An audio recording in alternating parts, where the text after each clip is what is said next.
tidak berlama-lama lagi, saya sapa dulu untuk hari ini kita kedatangan narasumber yang luar biasa sekali, yang alhamdulillah dalam waktu yang tidak lama bisa ditodong ya untuk memberikan tausiahnya sedikit di acara kita hari ini. Selamat datang. Assalamualaikum warahmatullahi wabarakatuh kepada Pak Ustadz Denny Kodrat.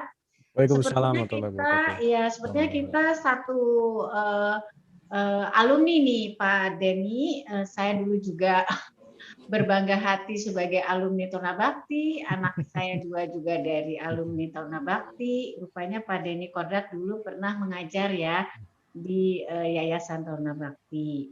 Kemudian saya juga menyapa Ibu Bidan Ade, Ibu dari Pak Ustadz Deko, Pak Ustadz Deko ya panggilannya ya biar ada hits gitu ya.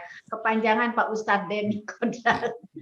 Ibu Ade Ujung Sumping, hatur nuhun ikut bergabung juga di sini. Semakin banyak yang ikut bergabung, alhamdulillah kami merasa senang sekali.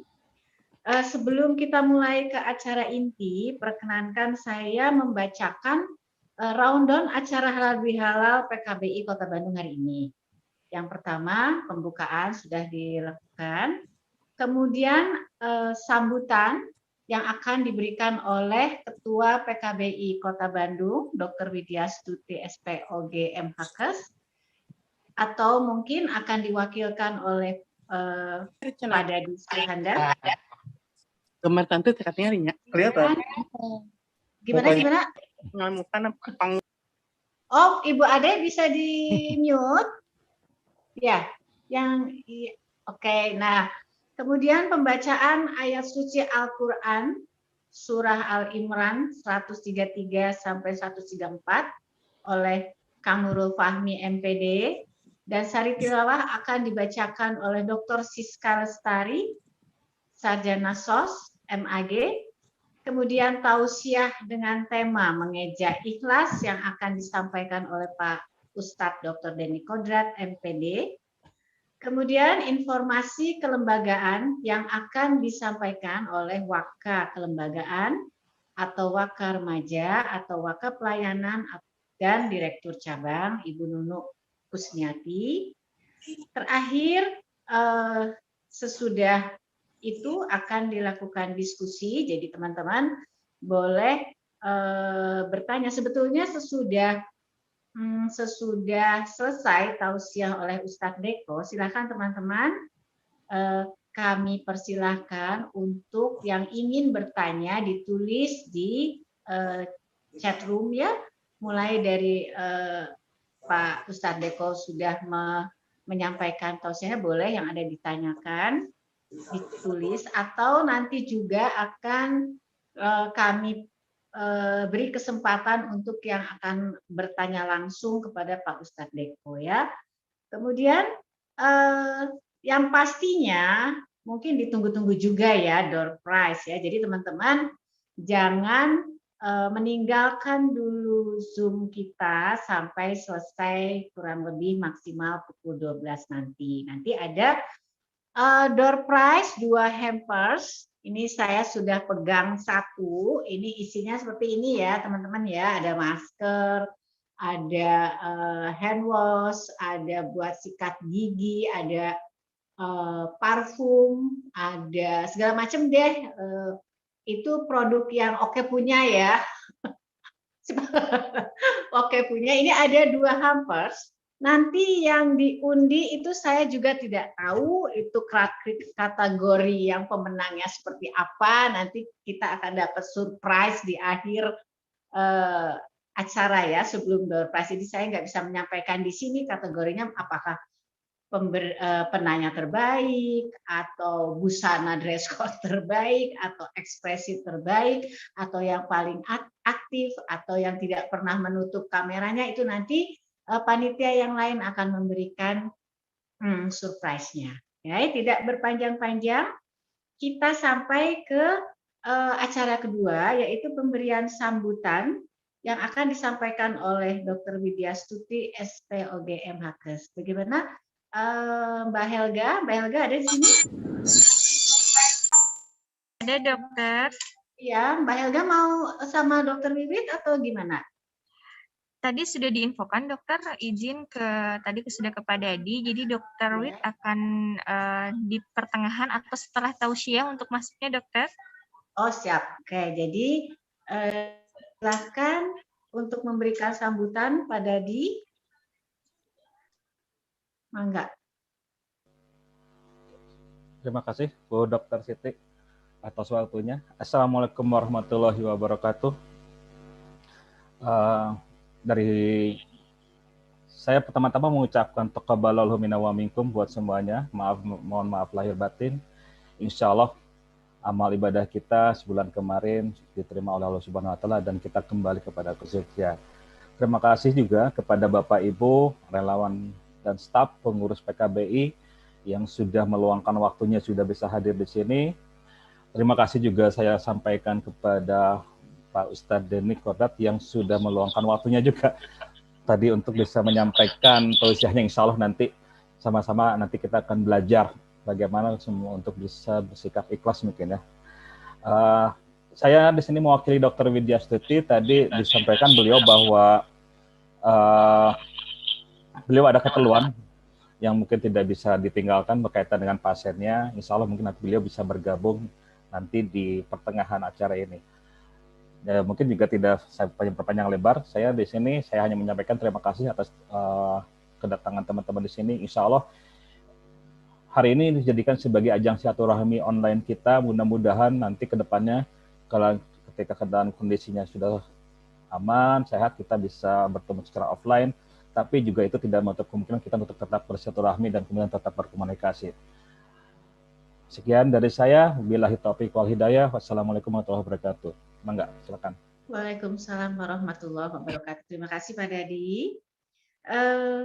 Selanjutnya kita akan dengarkan lantunan dari ayat suci Al-Quran surah Al-Imran 133 sampai 134 yang akan dibacakan oleh Kang Nurul Fahmi MPD, dilanjut dengan pembacaan sari tilawah oleh Dr. Siska Lestari SOS MAG. Dipersilahkan Kang Nurul Fahmi dan Mbak Siska Lestari.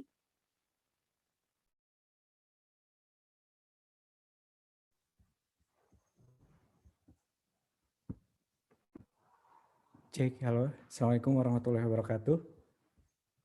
Assalamualaikum warahmatullahi wabarakatuh. Oke. Kerasin dikit, Kang Nufa. Suara saya kedengaran? Kedengaran, Bu Dokter? Kedengaran tapi kecil, agak kecil. Kedengaran? Agak kecil, tadi rada Oh, gede iya, dikit. bentar. Lebih gede untanya.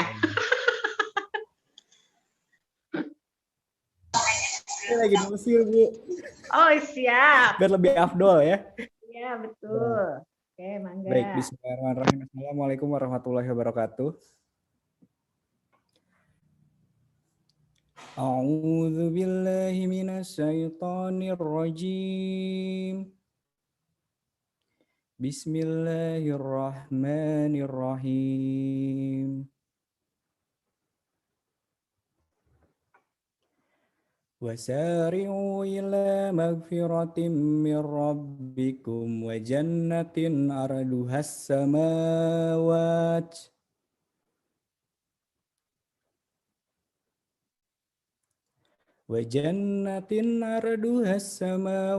والأرض أعدت للمتقين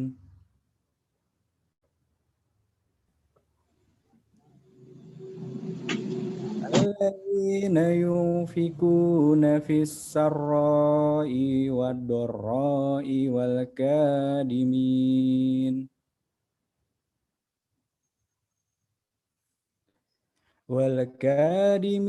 الغيظ والعافين عن الناس والله يحب المحسنين. Shadaqallahul Adzim. Aku berlindung kepada Allah dari godaan setan yang terkutuk. dengan menyebut nama-Mu ya Allah yang Maha Pengasih lagi Maha Penyayang. Bersegeralah kamu mencari ampunan dari Tuhanmu dan mendapatkan surga yang luasnya seluas langit dan bumi, yang disediakan bagi orang-orang yang bertakwa, yaitu orang-orang yang berinfak baik di waktu lapang maupun sempit, dan orang-orang yang menahan amarahnya dan memaafkan kesalahan orang lain. Allah menyukai orang-orang yang berbuat kebaikan. Maha benar Allah dengan segala firman-Nya.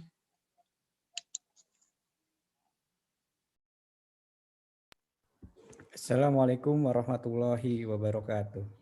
Waalaikumsalam warahmatullahi wabarakatuh. Terima kasih kepada Pak Nufa dan Ibu Siska Lestari. Sampai kita pada acara inti kita hari ini, yaitu tausiah dari Pak Ustadz Denny Kodrat dengan tema mengejak ikhlas. Sebelumnya kami sampaikan dulu kurikulum vitae dari Pak Ustadz Deko ya. Nama Dr. Denny Kodrat, MPD. Kelahiran tahunnya kasih tahu jangan ya, kayaknya nggak usah deh ya. Tanggal lahir aja. Bandung 28 September. Ternyata beralamat di Sumedang. Saya pikir tadi di Bandung ya. Terima kasih banyak ini jauh-jauh meskipun tidak di dalam kota Bandung mau meluangkan waktunya ya Pak Ustadz. Jalan Anggrek Situ nomor 19 Sumedang. Handphonenya mohon izin ya barangkali ada yang memerlukan 08112203367. Kalau ada yang ingin mencatat tapi nggak keburu, nanti tanya aja sama saya ya. Kemudian emailnya dennykodrat2001@yahoo.com atau denny.kodrat@gmail.com. Nah ini ada Twitter dan Instagramnya @dennykodrat DENNYKODRAT, Twitternya Denny Kodrat. Nah kayaknya ini panitia bisa dijadiin salah satu kriteria usulan untuk door prize ya. Yang paling cepat follow IG-nya Pak Denny Kodrat. Siapa nanti? Itu kan bisa untuk usulan yang paling cepat. Jadi followersnya Ustadz Deko. Nah sekarang riwayat pendidikannya ini sebenarnya nggak saya baca semua ya. Ini panjang banget nih sampai setebal dia kalau dijilid ya. Pendidikannya di dari SD Bandung ternyata semuanya. Cuman sekarang Pak Ustadz ada di Sumedang gitu ya. Jadi pendidikannya dulu SD Kukur, SMP 19, Semansa 1, kemudian S1-nya didapat di UPI, Pendidikan Bahasa Inggris, S2-nya di Universitas Indraprasta PGRI, Pendidikan Bahasa Inggris, Doktor Ilmu Pendidikan di Uninus, Universitas Islam Nusantara. Riwayat pengalamannya, ini saya baca sebagai pengajar di Yayasan Tora Bakti, kelewat nih, nggak ditulis nih ya Pak Ustadz ya. Sebagai dosen di STBA, ini semua rupanya di Sumedang ya Pak Ustadz ya. Sebagai dosennya STBA 11 April, kemudian SMA Negeri Jatinangor, harusnya ditambahin SMA Taruna Bakti Bandung ya. Kemudian narasumber juga di radio. Sama dengan saya Pak. Dulu saya narasumber di Radio Lita itu sekitar 12 tahun. Acara kesehatan reproduksi PKBI Jawa Barat waktu itu. Sekarang karena sudah dialihkan radionya ya. Radio Lita atau dulu Radio Harmoni zaman dulu di Cimahi. Pak Ustadz ini narasumber di Radio KLCBS, Radio MQAM, Radio X Sumedang FM, kemudian publikasinya banyak banget ini ya. Coba saya bacakan, dipilih yang rada-rada ada hubungannya dengan PKBI ini adalah semua tempat adalah sekolah, semua kita adalah pendidik. Itu tahun 2021 ya Pak, dipublikasikan. Ini ada pembingkaian berita LGBT dalam media online, studi pada Kompas Online tahun 2016. Nah, yang lainnya banyak banget. Alhamdulillah, itu yang bisa saya bacakan CV dari Pak Ustadz Denny Kodrat. Kepada Pak Ustadz Denny Kodrat, bisa dimulai, dipersilahkan. Baik, terima kasih Bu Dr. Siti. Bismillahirrahmanirrahim. Assalamualaikum warahmatullahi wabarakatuh. Waalaikumsalam warahmatullahi wabarakatuh. Innal hamdalillah nahmaduhu wa nasta'inuhu wa nastaghfiruh wa na'udzubillahi min syururi anfusina wa min sayyiati a'malina may yahdihillahu fala mudhillalah wa may yudhlil fala hadiyalah. Asyhadu an la ilaha illallah wahdahu la syarikalah wa asyhadu anna Muhammadan abduhu wa rasuluhu la nabiyya ba'da. Rabbi shrah li sadri wa yassiril amri wa li 'uqdatam min lisani wa yafqahu qawli. Rabbi zidni ilma warzuqni fahma. Alhamdulillah, segala puji bagi Allah yang memberikan pada kita berbagai macam nikmat. Dan dari sekian banyak nikmat itu, ada dua nikmat yang harus senantiasa kita bersyukur, yaitu nikmat iman dan nikmat Islam. Dengan nikmat iman, kita bisa menempuh segala macam hal dalam kehidupan kita ini. Kita bisa bersyukur atas apa yang Allah berikan kepada kita. Dan dengan nikmat iman itu pula lah, apa yang kita syukuri, apa yang kita lakukan, insya Allah akan berbuah pahala. Baik itu hal kebaikan di dunia dan juga nanti nyambung sampai ke akhirat. Dan dengan nikmat Islam itu pula lah, kita harus bersyukur, di mana dengan keislaman kita ini, kita diberikan tuntunan hidup oleh Allah Subhanahu wa taala dan Rasul-Nya sehingga kita menjadi manusia-manusia yang insya Allah bertakwa. Segala salawat dan salam semoga Allah curahkan kepada junjungan kita Nabi besar Muhammad SAW, juga para sahabat, kemudian tabi'in, tabi'in dan juga umatnya, insya Allah kita di dalamnya hingga yaumil akhir kelak. Alhamdulillah, tadi mohon maaf di CV-nya tertinggal, padahal di SMA Tora Bakti relatif senior dengan Pak Dadi waktu itu.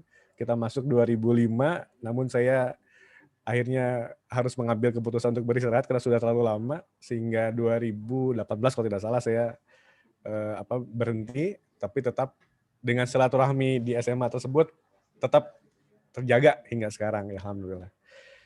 Baik Bapak Ibu sekalian, pada kesempatan yang baik ini saya diamanahi untuk menyampaikan tema yang ini cukup berat sebetulnya, ringan diucapkan, tapi agak berat lah kalau bisa kita lihat dalam aplikasi kita.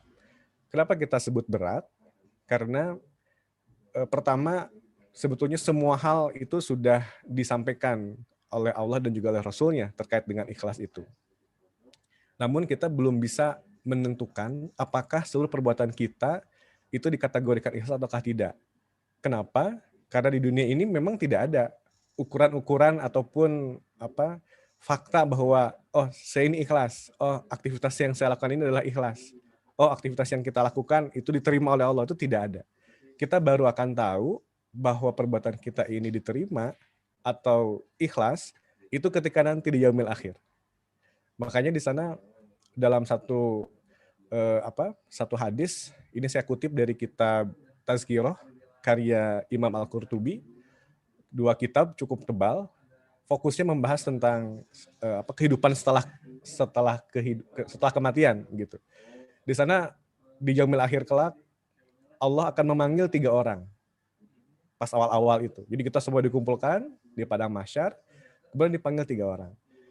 Orang yang pertama yang Allah panggil adalah orang yang berjihad di jalan Allah, kemudian dia syahid. Lalu Allah bertanya, apa niat Anda untuk syahid itu? Kemudian orang ini berkata, bahwa saya melakukan jihad itu untuk ikhlas kepada Allah. Jadi lillahi ta'ala. Allah mengatakan, Anda bohong. Anda melakukan itu karena Anda ingin disebut sebagai syuhada oleh manusia. Anda ingin disebut sebagai pahlawan oleh manusia. Maka akhirnya, ujungnya, orang ini kemudian Allah tempatkan di neraka. Ini yang pertama. Kemudian Allah kemudian panggil yang kedua. Orang yang kedua ini orang yang berilmu, orang ulama, penghafal Quran bahkan. Terus Allah bertanya, untuk apa Anda ini menjadi ulama atau menjadi ustadz atau menjadi penghafal Quran? Lalu orang ini kemudian mengatakan bahwa saya menghafal Quran, saya menjadi ulama, saya menjadi ustadz itu hanya untuk Allah. Lalu Allah mengatakan, tidak, Anda bohong. Anda melakukan ini karena Anda ingin dikenal sebagai seorang yang alim, seorang yang berilmu, seorang ustadz yang populer, seorang orang yang dikenal sebagai penghafal Quran. Lalu Allah kemudian menyuruh orang yang kedua ini masuk dalam neraka. Lalu kemudian dipanggil yang terakhir ini adalah orang yang kaya, orang yang senantiasa bersedekah, yang senantiasa berderma. Kemudian ditanya dengan pertanyaan yang sama oleh Allah kepada orang itu, untuk apa Anda bersedekah, untuk apa Anda berderma? Lalu orang ini mengatakan bahwa saya berderma lillahi ta'ala, untukmu ya Allah. Lalu Allah mengatakan, tidak, Anda bohong. Anda melakukan ini karena Anda ingin dipandang sebagai orang yang dermawan, orang yang terkenal, yang kaya raya dan dia dermawan begitu. Lalu orang ketiga ini pun ditempatkan pada posisi yang sama dengan dua orang yang sebelumnya. Nah, hadirin rahimakumullah, dalam kitab Tazkirah ini betapa niat itu akhirnya menjadi penentu dari aktivitas kita. Niat ini. Itulah mengapa Imam An-Nawawi dalam dua kitabnya, kitab yang pertama Hadis Arba'in, hadis 40 yang kecil, yang barangkali kita pernah baca, dan kitab yang sangat terkenal, yaitu Riyadhus Shalihin, 2 jilid, itu pun menempatkan bab niat ini pun menjadi bab yang pertama. Karena sesungguhnya seseorang yang ikhlas itu, itu harus ditentukan dulu dengan niatnya. Nah, masalah niat, itu kembali lagi, niat itu adalah af'al qalbu, aktivitas hati, atau terbersihnya dalam hati kita, yang tahu itu hanyalah diri kita dengan Allah, gitu, tidak dengan yang lain. Sementara kita tidak bisa menghakimi seseorang itu menjadi, oh ini niatnya benar, ini tidak bisa. Makanya pembahasan kita tentang mengeja ikhlas ini bukan untuk menghakimi orang lain. Jadi saya ulangi lagi, jadi kita disclaimer di sini bahwa apa yang kita bahas di sini bukan untuk menilai apakah orang lain itu ikhlas atau tidak, tapi untuk menilai diri kita semua. Termasuk saya pun ini dalam proses masih mengeja, belum membaca, belum berlari gitu, baru mengeja. Tapi mudah-mudahan dengan upaya kita untuk memahami apa hakikat dari ikhlas ini, setidaknya kita memiliki rambu-rambu dan menjadi pengingat kita, sehingga aktivitas yang kita lakukan itu betul-betul kita niatkan hanya untuk Allah Subhanahu wa taala, lillahi taala. Oleh karena itu dalam beberapa lafaz niat, entah itu niatnya mau diungkapkan ataupun tidak, para ulama selalu menyebutkan, misalnya kalau niat itu niat sholat, kita selalu mengucapkan, misalnya bagi yang mengucapkan niat sholat secara zahir ya, misalnya nawait usolli fardu subhi rokataini mustabal kiblati, di akhir dengan lillahi ta'ala. Tidak ada lillah supaya soleh gitu, atau supaya kaya raya gitu. Begitu juga dengan misalnya kita mau sholat duha, selalu akhirnya itu adalah lillahi ta'ala. Nah itu sebetulnya merupakan kata kunci bahwa seluruh aktivitas itu akhirnya adalah lillahi ta'ala. Cuma pertanyaannya tadi, bagaimana menjaga lillahi ta'alanya itu? Nah ini yang akan kita coba bahas. Itu yang poin yang pertama. Kemudian poin yang kedua, berkaitan dengan Idul Fitri. Nah ini saya ingin mengungkapkan satu hadis riwayat Imam Bukhari dan Muslim. Rasul mengatakan bahwa lisoimi farhatani. Jadi bagi orang-orang yang saum ini dikaruniakan dua kebahagiaan. Rasul mengatakan kebahagiaan pertama adalah farhatun indal fitrah. Jadi indal fitri. Jadi kebahagiaan pertama adalah kebahagiaan di saat kita berbuka. Betapa azan yang paling indah itu dari sekian azan itu di bulan Ramadan adalah azan maghrib gitu. Apalagi yang saya rasakan sekarang dari maghrib ke maghrib, dari hari ke hari itu sangat cepat sekali dibandingkan dengan beberapa tahun belakangan begitu. Jadi ada unsur kebahagiaan. Dan kemudian kebahagiaan, kata fitri pun di sini para ulama menyebutkan juga kebahagiaan ketika kita memasuki Idul Fitri. Jadi hari raya yang harus kita rasa bangga, rasa bahagia di sana adalah Idul Fitri. Harusnya mengalahkan kebahagiaan di saat kita melakukan atau merayakan ulang tahun gitu. Kan kalau kita kebalik, ulang tahun merasa senang, tapi saat Idul Fitri biasa saja. Padahal seharusnya Idul Fitri harusnya kita rayakan atau kita dengan rasa bahagia gitu. Itu yang pertama. Kemudian kebahagiaan yang kedua, Rasul menyebutkan farhatun inda liqa'i rabbih. Kebahagiaan kedua adalah kebahagiaan di mana nanti kita bertemu dengan Sang Pencipta kita, dengan Allah Subhanahu wa taala. Bagi orang-orang yang saum, dalam hadis ini ada rasa kebahagiaan gitu. Tapi kebahagiaan seperti apa nanti insya Allah kita akan rasakan kelak nanti di yaumil akhir. Cuma yang jelas bagi mereka yang saum ini ada satu kebahagiaan yang mungkin tidak akan pernah dirasakan oleh mereka yang tidak saum. Dalam satu hadis Abu Bakar As-Siddiq itu dipanggil dari berbagai macam pintu-pintu surga. Karena yang saum itu khusus di pintu Ar-Rayyan ya, surga Ar-Rayyan. Tapi Abu Bakar As-Siddiq diminta untuk masuk dari berbagai macam pintu karena beliau senantiasa melakukan aktivitas-aktivitas yang lain selain ibadah saum begitu. Nah, ini yang kebahagiaan ini mudah-mudahan menyelimuti kita saat ini di saat kita melakukan silaturahmi secara online, dan energi silaturahmi ini dan energi yang apa yang kita sudah lakukan selama 30 hari selama bulan Ramadan ini menjadi bekal 11 bulan ke depan. Kalau kita lihat para sahabat itu di saat mereka ditinggalkan oleh bulan Ramadan, yang mereka lakukan selama 6 bulan adalah senantiasa meminta kepada Allah agar seluruh amal perbuatannya itu dikabulkan atau diterima begitu. Diterima oleh Allah. Sehingga tadi doa yang kita lakukan atau yang kita ucapkan di saat kita bertemu dalam konteks Idul Fitri adalah taqabbalallahu minna wa minkum. Semoga Allah mengabulkan, menerima ibadah saya dan ibadah Anda gitu. Nah, dan 6 bulan berikutnya para sahabat itu berdoa agar mereka dipertemukan kembali dengan Ramadan, karena memang tidak ada jaminan kita bertemu dengan Ramadan tahun berikutnya. Sebagaimana juga kita melihat berita-berita saat ini, saya secara pribadi pun sudah kehilangan 2 orang sahabat gitu di saat bulan Ramadan ini. Artinya mereka tidak lagi berkesempatan untuk menikmati Ramadan ke depan. Dan entah saya pun juga apakah diberikan jaminan untuk bertemu dengan Ramadan di tahun 2022 gitu, Allah alam. Tapi mudah-mudahan kita berdoa semoga kita semua diberikan kesempatan lagi untuk mencicipi hidangan di bulan Ramadan berikutnya. Berikutnya saya kebetulan memiliki slide, mohon izin untuk bisa di share screen. Kebetulan belum minta dijadikan host dulu supaya bisa saya sharekan.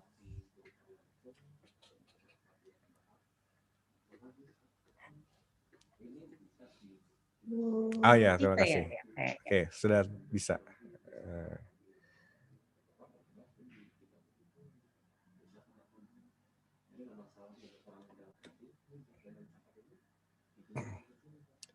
Mudah-mudahan terlihat semuanya.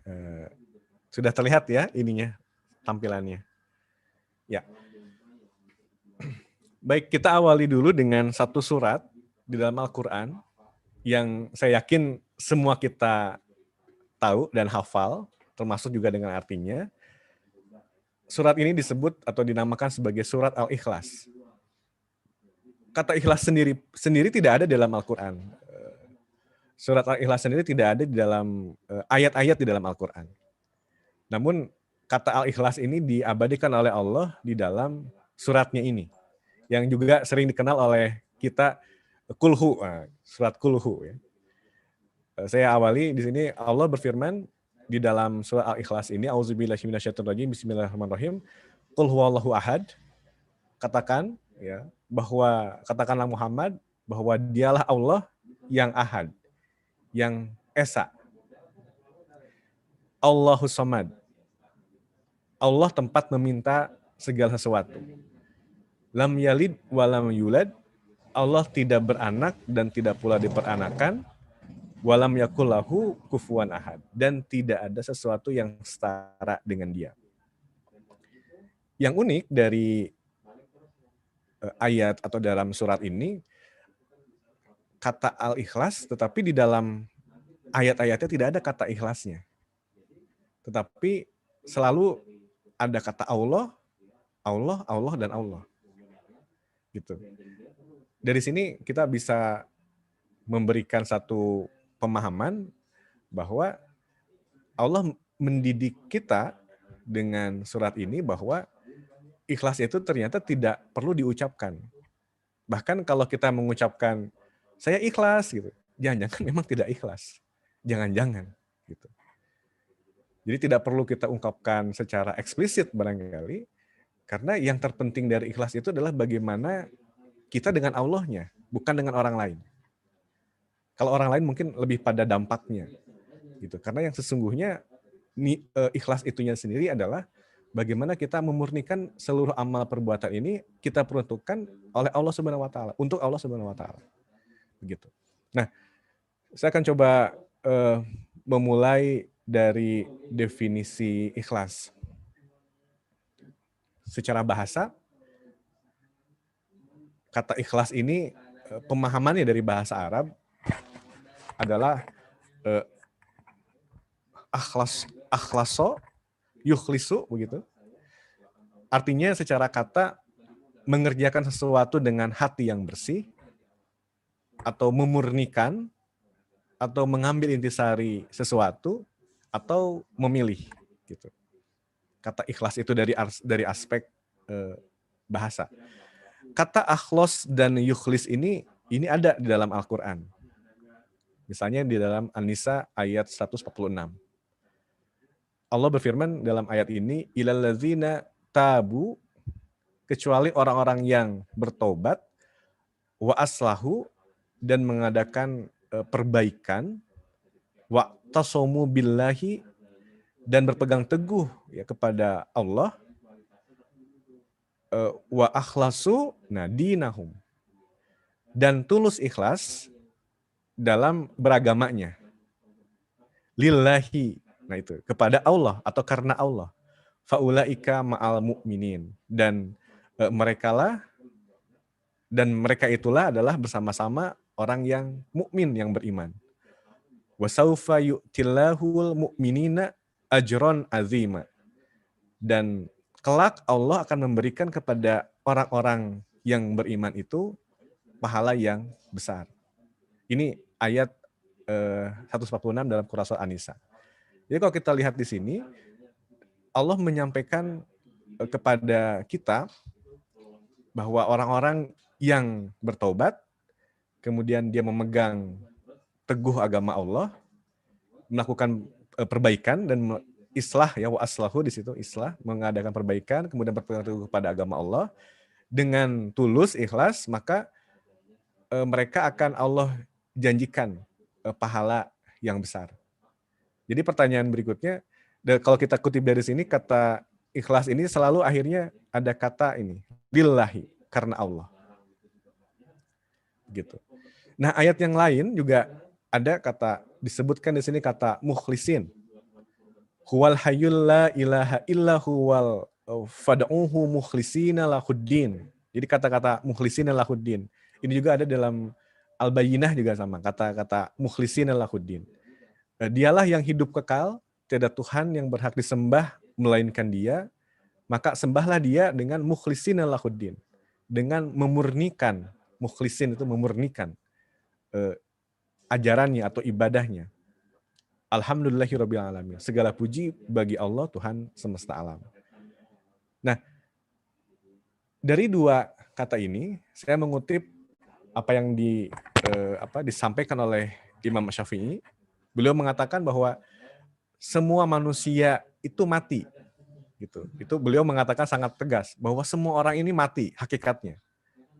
Tapi atau kecuali yang dikecualikan adalah mereka yang memiliki pengetahuan, yang memiliki ilmu.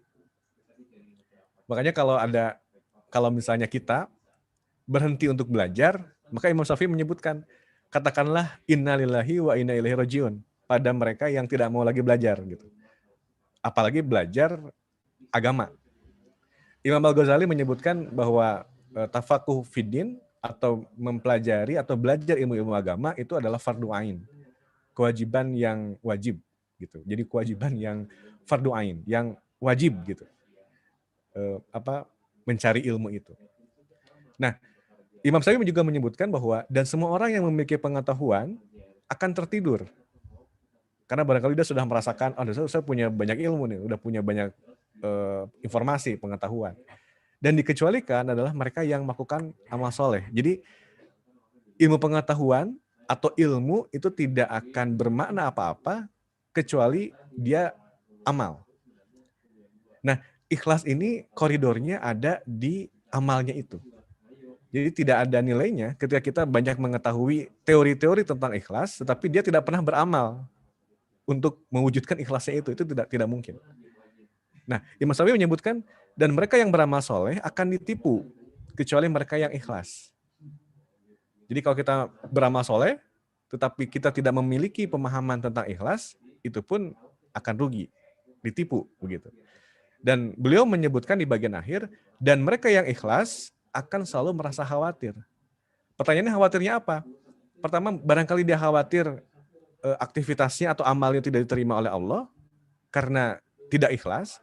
Atau yang kedua, ada kotoran-kotoran yang mewarnai aktivitas itu. Entah karena ria, entah karena ingin dipuji, entah karena sum'ah, ingin diobrol-obrolin orang-orang lain gitu.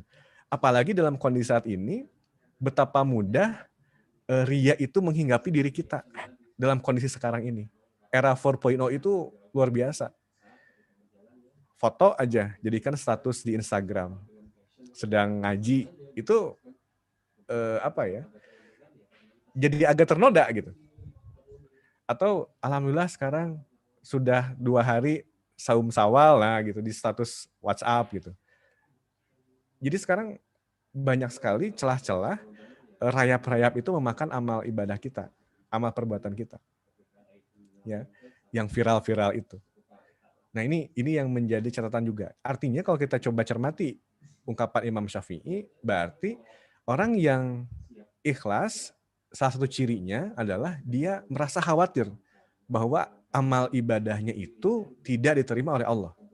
Jadi kalau dalam diri kita sudah muncul rasa-rasa khawatir itu indikasi bahwa kita sudah bisa masuk kategori ikhlas.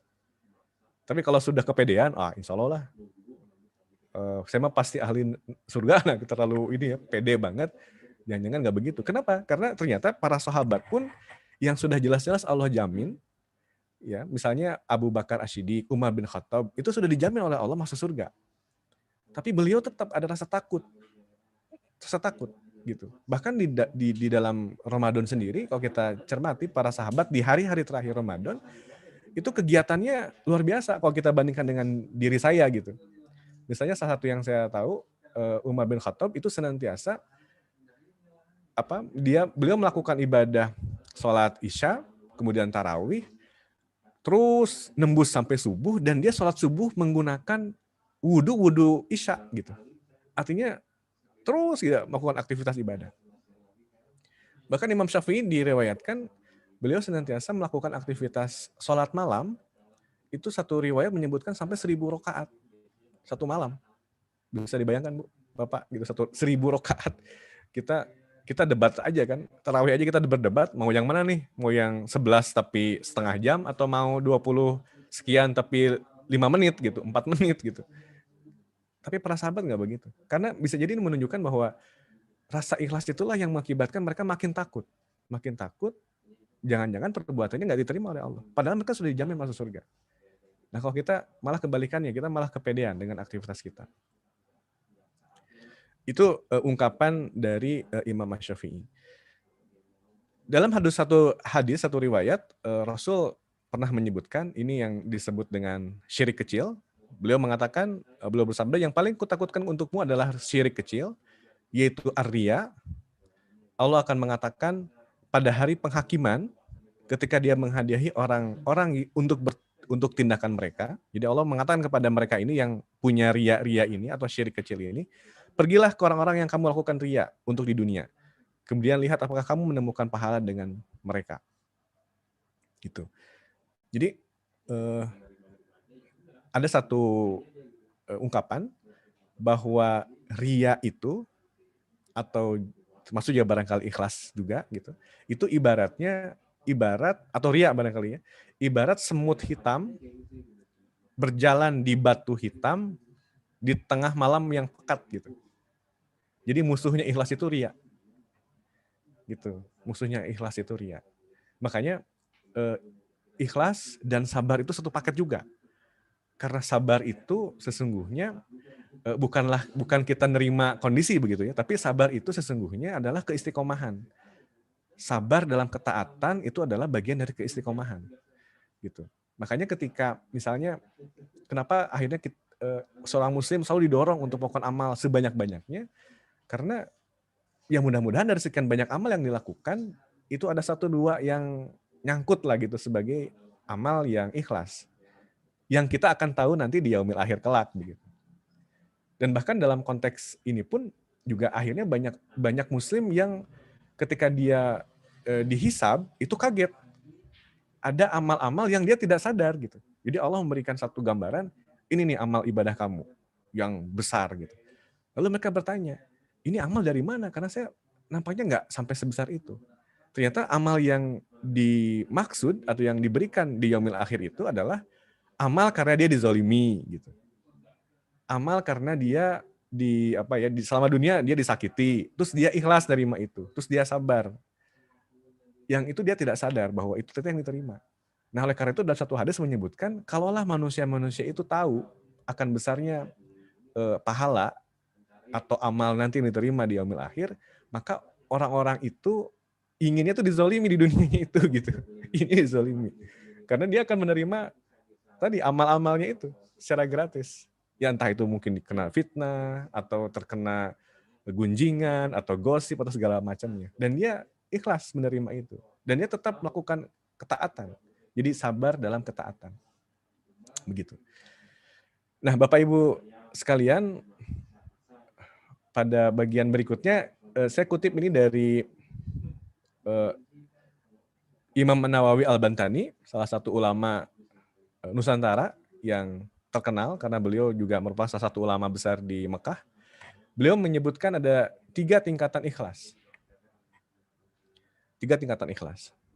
Yang pertama, yang tertinggi, beliau menyebutkan bahwa keikhlasan adalah membersihkan perbuatan atau amal ibadah dari perhatian makhluk, dari perhatian manusia, di mana tidak ada yang diinginkan dengan ibadahnya selain menuruti perintah Allah dan melakukan hak penghambaan. Bukan mencari perhatian manusia berupa kecintaan, pujian, harta, dan sebagainya. Ini tingkatan ikhlas. Jadi di saat dia beribadah atau kita beribadah memang hanya untuk Allah. Di saat kita beramal hanya untuk Allah. Di saat kita bekerja itu hanya untuk Allah. Bahkan di saat kita bekerja pun itu niatnya bukan untuk mencari supaya kaya raya gitu, supaya menjadi dunia gitu, tidak. Tetapi dia bekerja karena di situ ada pahala di bekerjanya itu. Di saat dia menikah, ya, sebagai seorang suami, di mana dia memiliki tanggung jawab untuk menghidupi anak istrinya, dan itu dianggap atau dikategorikan sebagai sedekah, maka dia melakukan pekerjaan dengan sangat giat karena itu adalah amal ibadah yang dia bisa lakukan dengan keikhlasannya itu. Gitu. Bukan oh kenapa kamu nikah supaya rumahnya nanti banyak gitu karena kebetulan mertua saya milioner, nggak begitu. Nggak begitu, tapi dia melakukannya untuk ketulusan tadi, untuk mencari pahala itu dari sisi Allah. Itu ini yang luar biasa bila kita sudah di level itu berarti level yang tertinggi. Jadi uang itu akhirnya tunduk. Makanya ada satu hadis yang menyebutkan, ini hadis yang luar biasa. Jadi bila kita hidup di dunia ini untuk atau kita beribadah di dunia ini untuk mencari dunia, maka yang muncul ada rasa ketakutan. Tapi bila kita hidup ya dan kita menganggap dunia ini rendah, maka dunia akan menghampiri secara hina gitu. Itu yang satu hadis ya kurang lebih begitulah ungkapannya, bahwa artinya adalah benar apa yang disebut oleh Abu Bakar As-Siddiq. Beliau menyebutkan bahwa simpanlah dunia itu di tangan gitu, bukan di hati. Kenapa di tangan? Supaya bisa dilepasin lagi, lepas. Makanya sosok Umar bin Khattab, Abu Bakar As-Siddiq, Umar bin Khattab, Utsman bin Affan, di saat mereka itu adalah pengusaha-pengusaha sukses ya, sebelum mereka masuk Islam. Ketika mereka masuk Islam, mereka sangat tidak melihat dunia ini sebagai sesuatu yang harus diperjuangkan hidup dan mati. Malah kemudian sebaliknya. Makanya dalam satu riwayat, Rasul pernah bertanya di pagi hari kepada para sahabat, beliau mengatakan, siapakah di sini yang sudah berinfak? Itu di subuh-subuh gitu, setelah beres subuh. Semuanya diam. Lalu Umar mengatakan, saya Rasulullah sudah berinfak. Siapakah di sini yang sudah disebutkan oleh Rasul beberapa aktivitas ibadah, dan semuanya itu diborong oleh Abu Bakar As-Siddiq. Dalam satu riwayat yang lain, Rasulullah SAW pernah bertanya kepada Umar bin Khattab, berapakah harta yang ingin kau sumbangkan untuk perjuangan Islam? Lalu Umar bin Khattab mengatakan, setengahnya ya Rasul. Terus beliau bertanya lagi kepada Abu Bakar, berapakah harta yang ingin kau sumbangkan untuk perjuangan Islam? Lalu Abu Bakar mengatakan, seluruhnya ya Rasulullah. Terus Rasul bertanya lagi, terus buat untuk anak dan istri kamu apa? Lalu Abu Bakar As-Siddiq mengatakan, cukuplah Allah dan engkau untuk mereka. Coba bayangkan, harta itu tidak menjadi pijakan, jadi tidak berharga sama sekali. Oleh karena itu Rasul pun kemudian menyebutkan dunia itu hanya dua diibaratkannya itu. Dunia itu pertama beliau ibaratkan seperti sayap nyamuk, dan itu pun sayapnya cuma satu. Yang kalau kita timbang tuh nggak pernah bergeser ya timbangan kita kalau kita mau nimbang nyamuk. Makanya orang-orang yang sikut kanan kiri, kemudian injak atas bawah gitu, dengan berbagai macam cara untuk mencari dunia, itu sesungguhnya mereka tengah memperjuangkan untuk mendapatkan satu sayap nyamuk saja, bukan sepasang, cuma satu. Itu yang Rasul gambarkan dunia. Terus yang beliau kedua gambarkan bahwa dunia itu ibarat bangkai kambing yang cacat, dan itu tidak ada orang yang mau untuk itu. Nah, itu juga yang beliau ungkapkan, sehingga ikhlas itu di level yang pertama yang tadi Imam Nawawi Al-Bantani sebutkan, itu relate gitu, berhubungan, berkaitan dengan apa yang Rasul sampaikan. Nah, ini yang menjadi PR kita juga. Sudah sejauh mana kita memandang dunia gitu. Karena saya yakin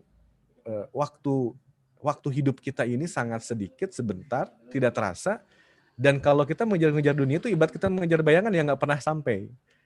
Sampainya tidak, sampainya iya. Kemudian di saat Allah tetapkan kita harus pulang, ternyata kita nggak punya bekal apa-apa. Ini yang kita termasuk golongan orang-orang yang rugi. Itu tingkatan yang pertama. Kemudian An-Nawawi Al-Bantani menyebutkan tingkatan yang kedua, yang menengah, gitu, yang level 2 di bawahnya, adalah melakukan perbuatan karena Allah agar diberi bagian-bagian akhirat, seperti dijauhkan dari siksa api neraka, dan dimasukkan ke dalam surga, dan menikmati berbagai macam kelezatannya. Jadi di sini agak mending lah. Maksudnya, kenapa kamu sholat beribadah? Lu takut siksa neraka. Nah, jadi ada rasa dorongan untuk itu. Masih mending begitu ya. Saya bersedekah supaya nanti menjadi amal di akhirat. Jadi masih ada asa, masih ada harapan, tapi harapannya masih dibenarkan. Namun ini dianggapnya masih level yang kedua. Gitu, yang level yang kedua. Nah, sementara level yang ketiga yang paling rendah yang oleh Imam An-Nawawi Al-Bantani sampaikan adalah melakukan perbuatan karena Allah, namun agar diberi bagian duniawi seperti kelapangan rizki dan terhindar dari hal yang menyakitkan. Nah ini, dulu pernah ada yang bertanya pada saya, ke saya tuh dia nanya begini, boleh nggak sih kalau kita sedekah, misalnya sedekah 10 juta, supaya nanti Allah balas 10 kali lipat dari 10 jutanya itu. Ya, itu saya bilang, untuk kalau levelnya level 3 kayak gini ya silakan saja gitu. Cuma menurut saya rugi. Kenapa rugi? Karena bisa jadi sedekah 10 juta itu Allah terima karena kita ikhlas, dan Allah jadikan itu di akhirat sebagai amal tabungan kita. Karena kan kita tidak menjamin juga amal mana yang bisa kita lakukan, yang bisa kita persembahkan yang terbaik gitu. Kalau hanya diberikan pahalanya itu di dunia, nanti di akhirat kita nggak punya apa-apa gitu, karena sudah habis pahalanya. Semuanya diberikan di dunia gitu. Inilah yang juga pernah dirasakan oleh sahabat Rasul, Abdurrahman bin Auf. Terus saat Abdurrahman bin Auf berkumpul dengan para sahabat setelah Rasul wafat di Madinah, beliau menikmati satu kurma yang sangat ranum. Dan beliau menikmati itu dengan sedih. Karena beliau mengatakan bahwa Nabi kita Muhammad itu tidak pernah menikmati kurma yang seenak ini, yang seranum ini, yang sebesar ini. Lalu beliau mengatakan, saya khawatir jangan-jangan Allah memberikan seluruh pahala-pahala saya itu di dunia. Karena Mus'ab ini kategorinya tidak pernah miskin. Jadi beliau ingin miskin, ternyata kaya lagi. Miskin, kaya lagi. Terus begitu sampai di ujung beliau kaya raya gitu. Nah, beliau khawatir bahwa jangan-jangan pahala saya ini Allah berikan semua di dunia, gak disisakan sedikit pun di akhirat. Gitu. Ini yang juga harusnya kita sadari pula kalau kita mau membandingkan aktivitas kita agama ya, ibadah dan segala macamnya.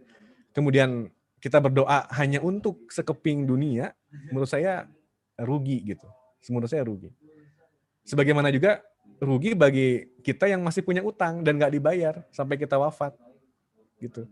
Karena utang ini satu kegiatan yang nembus sampai akhirat. Seorang yang mati syahid kalau dia punya utang itu tidak bisa langsung masuk surga, dicegat dulu, harus beres dulu aktivitas utangnya itu.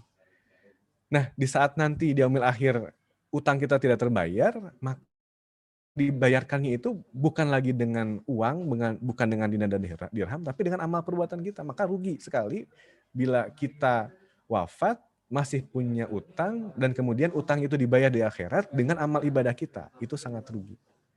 Begitu. Nah, ini yang dimaksud dari level ketiga atau di tingkatan terakhir yang dimaksud oleh Imam An-Nawawi Al-Bantani. Terima kasih, ternyata di sini sudah selesai. Nah, poin penting yang ingin saya sampaikan pada kesempatan kali ini adalah dalam perspektif seorang Muslim, mengapa ikhlas ini harus kita pahami? Ini karena pemahaman cara kita memandang dunia ini memang unik. Seorang Muslim memandang dunia ini sangat unik, berbeda dengan cara pandang yang non-Muslim. Saya yakin dengan kondisi saat ini, di mana dunia diliputi dengan berbagai macam keyakinan, ideologi seperti kapitalisme, konsumerisme, atau konsumtif. Ya. Kemuliaan itu dinilai dari seberapa tinggi pangkat kita, seberapa tinggi pendidikan kita, seberapa banyak aset-aset kita, sehingga kita akhirnya dikategorikan sebagai sosok yang mulia. Gitu. Ini yang sebetulnya sangat berbeda dengan perspektif seorang Muslim. Kita bahkan merasakan terkadang Idul Fitri itu menjadi ajang memperlihatkan kesuksesan dunia kita, gitu. Apalagi kalau sudah reuni-reuni kan kadang-kadang menunjukkan bahwa ini saya sudah sukses nih, gitu. Nah, padahal itu semua dalam cara pandang Islam itu tidak ada nilainya sama sekali. Karena kemuliaan dalam Islam itu tidak terletak pada harta, tidak terletak kepada pangkat, tidak terletak pada popularitas kita, tapi inna akramakum indallahi atqakum. Kemuliaan menurut Allah adalah bukan dilihat dari segala macam itu, tetapi dari ketakwaan kita. Dan ketakwaan itu dari aspek keikhlasan kita juga. Makanya kenapa saya ungkapkan di awal, dalam kondisi saat ini, betapa mudah ikhlas itu tergores, ya, betapa mudah ria itu menyelip dalam hati kita, betapa mudah amal-amal kita hangus, itu karena situasinya memang seperti begini. Tapi mudah-mudahan dari itu semua kita menjadi orang-orang yang unik, ya, orang-orang yang dalam hadis yang lain disebutkan sebagai ghoroba, orang-orang yang asing, karena Islam itu dulu datang asing dan nanti akan asing lagi gitu. Nah, kita menjadi bagian yang asing karena bagian yang asing ini adalah orang-orang yang sesungguhnya beruntung. Nah, mudah-mudahan itu bisa kita lakukan. Oleh karena itu kita harus banyak beristighfar. Kalau bisa hafalkan Sayyidul Istighfar. Jadi the king of istighfar, rajanya istighfar, tidak hanya astagfirullahaladzim, tapi juga Allahumma anta rabbi la ilaha illa anta dan seterusnya. Karena hanya dengan cara itulah dosa-dosa kita yang baik itu kita sengaja ataupun yang tidak kita sengaja, termasuk juga yang kita awalnya ingin ikhlas, gitu, namun kemudian di penghujung berikutnya ternyata oleh setan di pinggir kanan kiri kan gitu. Itu bisa kemudian ternilai. Satu hal lagi yang ingin saya sampaikan pada kesempatan yang baik ini, setan itu sosok yang saya tidak sebut ikhlas ya, tapi dia sosok yang paling sabar gitu. Jadi setan itu yang paling sabar dalam menggoda kita. Ketika dia tahu bahwa kita faham tentang ilmu ikhlas, dia menggodanya tidak lagi dengan ikhlasnya itu, tapi dengan situasi-situasi yang lain. Ya, yang barangkali kita tidak sadar mengucapkan kata-kata yang akhirnya menghancurkan niat ikhlas kita itu. Ya, jadi ada level-level tertentu oleh setan yang menggoda kita. Jadi kalau misalnya keimanan kitanya masih level sersan, nah dikirimkanlah sersan gitu. Kalau level iman kita sudah levelnya jenderal, berarti yang turun jenderalnya gitu. Nah mudah-mudahan dari ini semua kita bisa betul-betul bermawas diri, banyak-banyak istighfar, dan senantiasa berupaya untuk menjaga jarak dengan perspektif dunia sehingga kita tidak larut, ya, tidak masuk dalam kategori orang-orang yang memiliki wahan. Apa itu wahan? Rasul mengatakan hubud dunia, cinta dunia, wa karatul maut, dan dia takut terhadap kematian. Seandainya dalam diri kita masih terbesit takut mati, takut bertemu dengan Allah, padahal tadi dalam hadis di awal saya sebutkan bahwa orang yang berpuasa itu harusnya dia akan bahagia karena dia akan bertemu dengan sang penciptanya. Nah, jangan-jangan tadi kita harus banyak-banyak beristighfar gitu. Bahwa betapa debu-debu dunia itu sudah masuk dalam diri kita sehingga kita bahkan takut mati gitu. Padahal mati itu adalah sebuah keniscayaan, sebuah hukum alam, tidak bisa dihindari sekecil apapun. Allah sudah kasih take for granted untuk itu, dan harusnya kita bahagia ketika kita akhirnya dipanggil pulang. Artinya urusan dunia sudah selesai, yang lelah ini sudah selesai. Tinggal kita melihat sejauh mana amal-amal kita ini kita persembahkan, dan tentunya kita harus pahami juga bahwa masuk kita ke dalam jannah Allah, surga Allah bukan karena amal kita, tapi Allah memberikan rahmatnya dari aktivitas-aktivitas kita itu. Itu saja, mudah-mudahan apa yang saya sampaikan bisa memberikan pengingatan, khususnya buat diri saya sendiri. Jadi saya berbicara begini bukan untuk menggurui, mohon maaf semuanya, ini untuk saya saja, saya sebetulnya buat saya, tapi kalau seandainya Bapak Ibu sekalian terinspirasi, alhamdulillah, dan mudah-mudahan ini menjadi amal jariah saya pribadi, dan ketika Bapak Ibu melaksanakan, mengamalkan pun Bapak Ibu atau menyampaikan kepada yang lain, itu pun juga menjadi amal jariah Bapak Ibu sekalian. Itu saja, terima kasih. Wallahu a'lam bishawab. Assalamualaikum warahmatullahi wabarakatuh. Waalaikumsalam warahmatullahi wabarakatuh. Terima kasih banyak kepada Ustadz Deko, itu kajiannya luar biasa sekali ya. Ternyata saya juga baru ngeh juga ya, baru sadar diri sekarang. Jadi sebetulnya kayak tadi agak tersindir juga ya, kita suka pasang-pasang foto apa gitu ya di Instagram yang mungkin yang apa kita posting itu bisa juga menyakitkan orang lain, bisa juga membuat orang lain menjadi minder dan sebagainya gitu ya. Kemudian yang tadi sempat saya catat beberapa, bahwa memang sabar dan ikhlas itu luar biasa sulit ya Pak Ustadz ya. Contohnya kayak kita mungkin banyaknya teman-teman ini bekerja banyak berjumpa dengan pasien, kemudian pasien itu dengan berbagai macam karakter yang mungkin sekali dua kali kita beri nasihat atau apa itu mungkin bikin kesal gitu ya.